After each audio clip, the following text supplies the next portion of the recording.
What's up, folks, and welcome back to the channel. Today I'm starting a new series called I Break Stuff So You Don't Have To. Today I'm introducing a new series called Barry Breaks a Kayak in Less Than a Month. Today I'm introducing a new series called Barry Doesn't Care About What He Buys. I'm kidding, there's no new series, but yeah, as you guys saw, I have beat the crap out of the Manta. Let's get into this.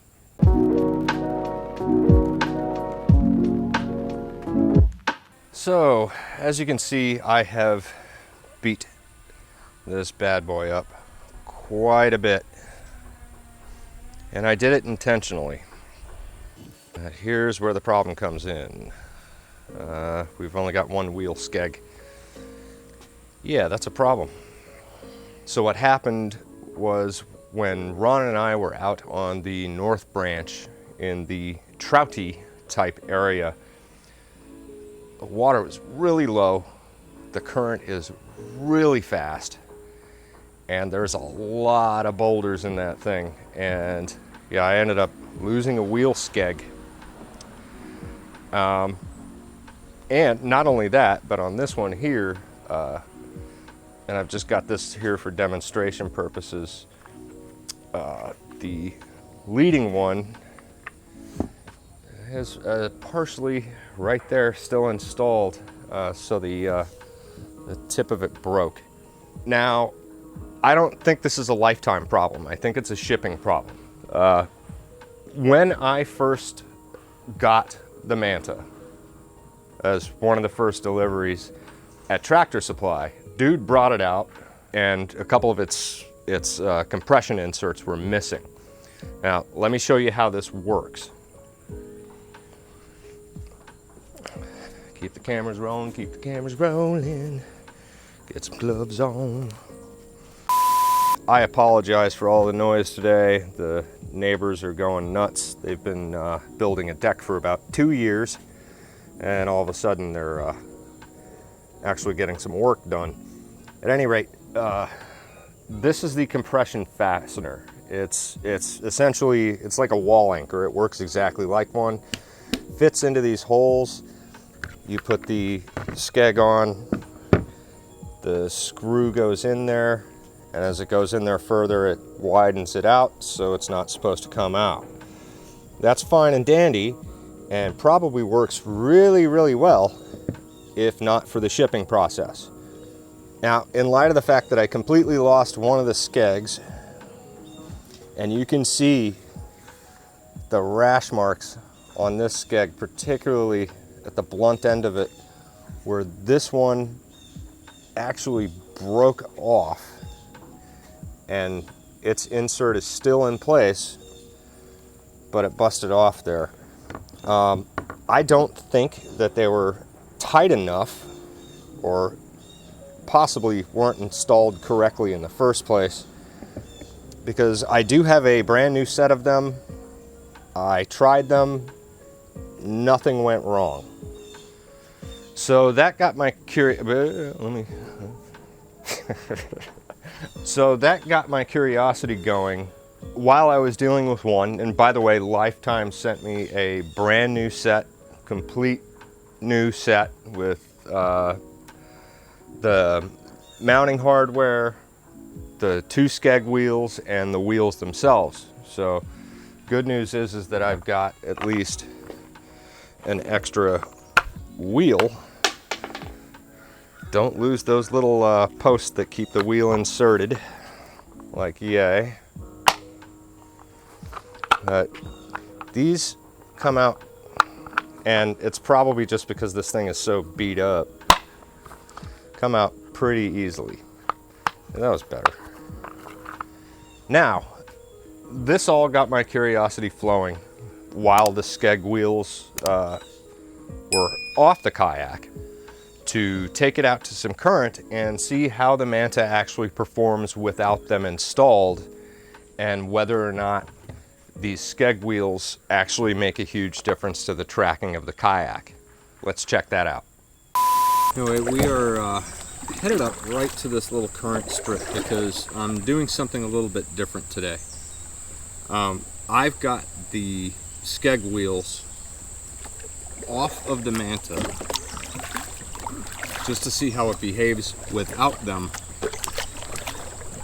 because on that trip, oh boy, that was a big ass smallie right there.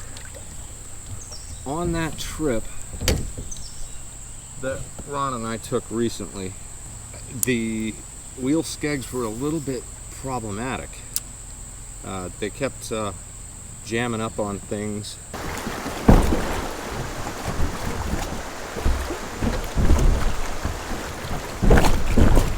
And stuff and things.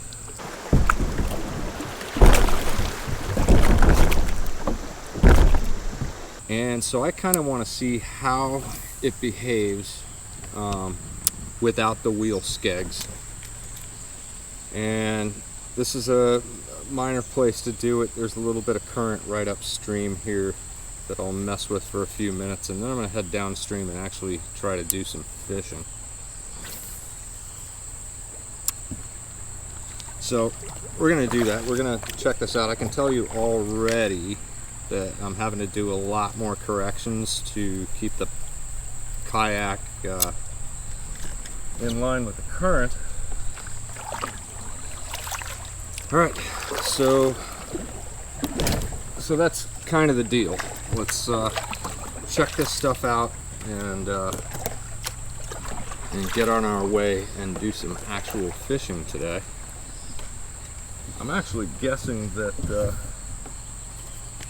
the bottom of this riffle probably has a few fish in it. So I cast into there. As you can see, I actually had to make a correction there to keep the kayak true. Another one there. And now it's listing off to the other side.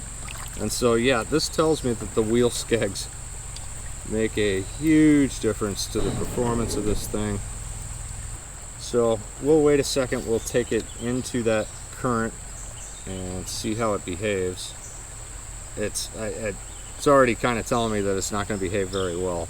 So, all right, so here we are in current. Still, you know, super easy to get up. This is really, really shallow, but the thing that I'm more interested in is if I point the kayak into current, how long is it going to stay? And it's really not too terrible, but as you can see, it's starting to list. And you know, if you're in, you know, mid-retrieve in a situation like that, you actually have to take a hand off of what you're doing and do a little paddle correction. But it's not terrible. Hi, baby girl. How's yous? How's yous? What's in the box, Pa? Hi, baby. How's you? And my girl. Such a sweet, sweet little baby girl. Yes, she is. I love Shy. Yeah. You gonna be part of the video today? Huh?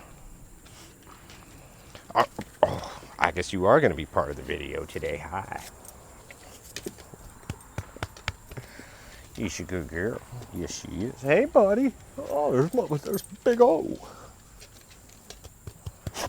Orion, get over here. All right, you two. All right, you two need to go. Go. Off with you. Now, I don't blame that on Lifetime. I think it had more to do with the shipping. A lot of freight companies just beat the crap out of these things. There's no way you're ever going to get a kayak without at least a little bit of damage. And that was the case in this one. When I went and I picked it up, as I said before, one of the wheel Skegs fell off as we were putting it on the roof. So main thing you want to pay attention to is making sure that these things are installed correctly. And we're going to get into that right now. All right, so these are them. I'm going to take this one out because this one has a lot of plastic behind it. And And the inserts come out fairly easily. There we go, there's some hardware. I'm gonna insert those fully. Make sure they're completely clipped in. There's 5 of them. And new skeg. And like I said, as you drive these in, they just basically expand that insert.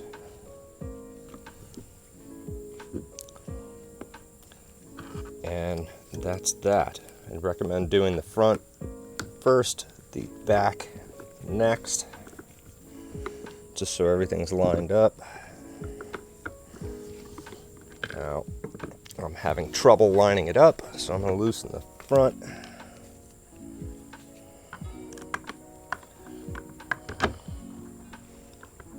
That, and there we go.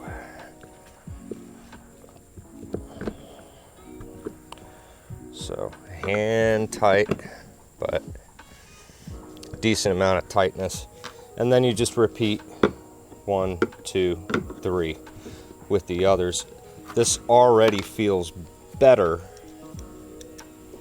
than what I was originally given.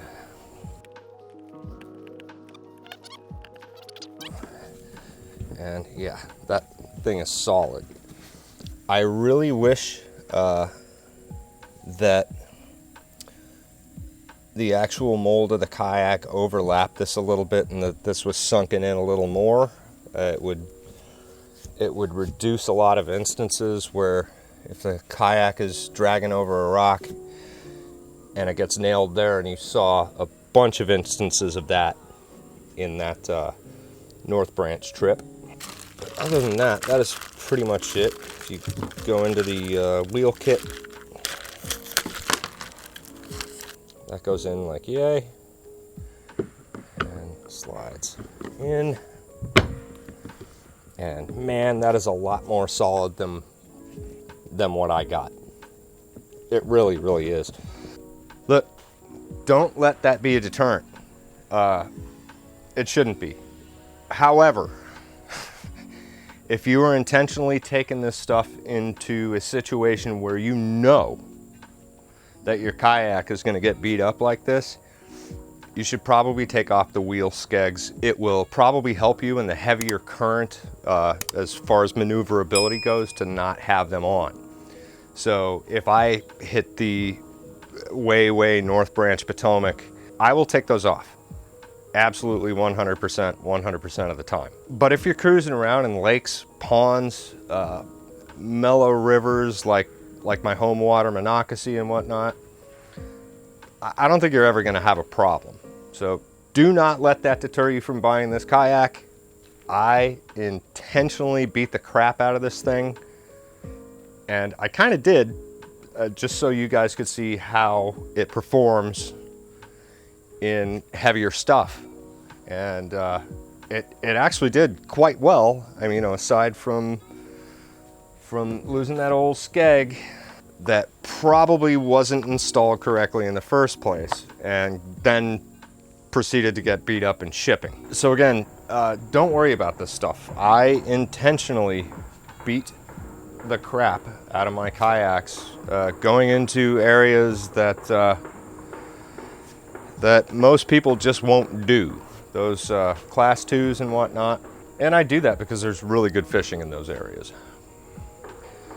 My major suggestion is that if you do go into those areas to pull the skeg wheel assembly off and just make a baggie out of all that stuff. Pull the wheels off, everything. Just make a baggie with that stuff, store it in the front hatch, and you'll be good to go. Thanks for watching, folks. We'll see you on the next one.